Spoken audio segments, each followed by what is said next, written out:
My wife said, "You're not fun anymore. I want a trial separation." I said, "Done."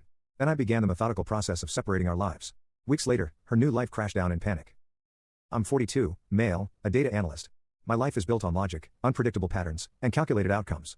I find a deep sense of comfort and stability. My wife, Kelly, 38, used to claim she did too. For 15 years, she called me her rock.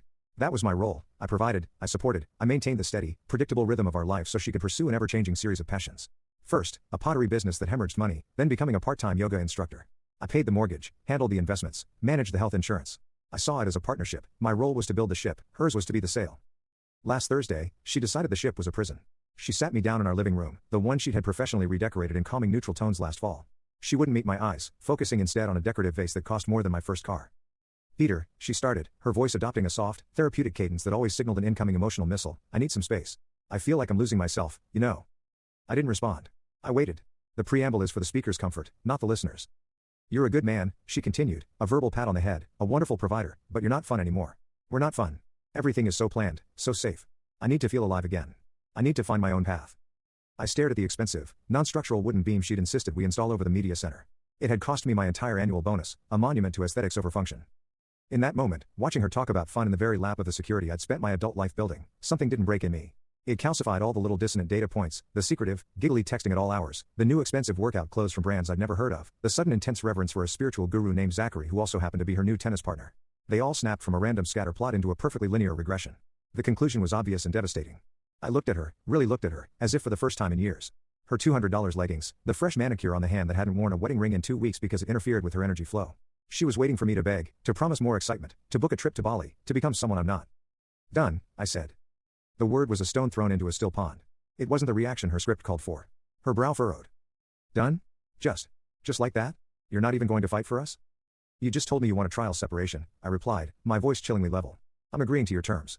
This is what you want. You should be happy." "Well, yes," but she was flustered, like an actor whose scene partner has skipped to the final monologue. "Okay, well good. I'm going to go pack." She went upstairs. I didn't follow. I listened to the sounds of drawers opening and closing, the sounds of my life being dismantled. For a long moment, I felt a surge of white-hot rage. I wanted to throw that stupid vase against the wall. Then came a wave of immense, crushing sadness.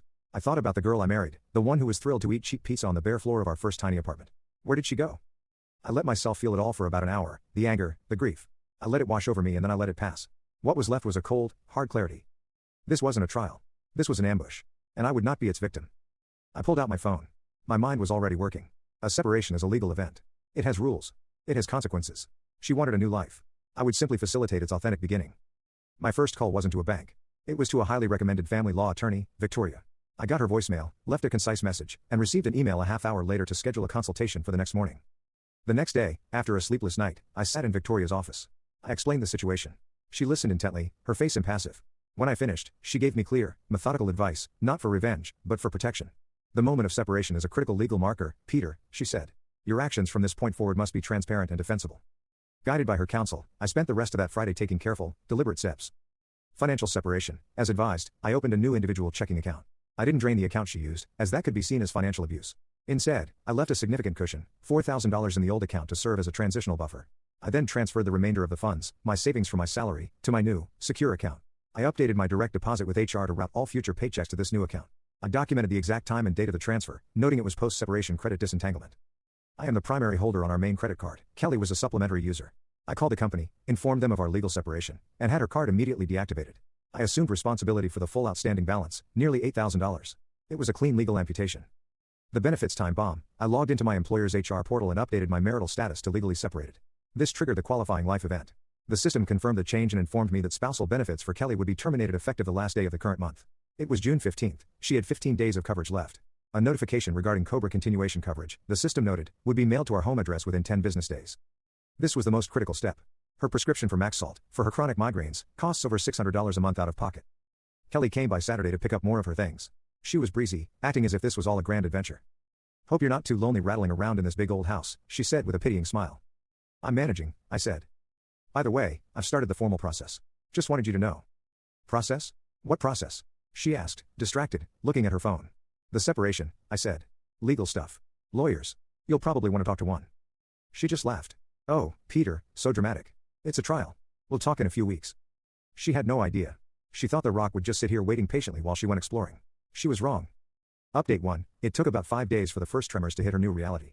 The trigger was, as expected, the credit card. I got a text on Wednesday. Kelly, this is so weird. My card was just declined at Lululemon. The girl at the counter was so rude about it. Can you call them? I think their system is down. Me, there's no system error. I canceled your supplementary card last week. We're separated, Kelly. Our finances are separate now too. Kelly, you did what? Peter, I needed that outfit. How could you do that without talking to me? Me, I did talk to you. I told you I was starting the legal process. This is part of it. You can use the debit card for now. The 3 dots on her message bubble appeared and disappeared for a long time. She was likely checking the balance of the old account. The $4,000 buffer seems to have kept her from immediate panic, but the message was clear: the endless river of cash had been dammed. The main event, the full-blown earthquake, happened this morning.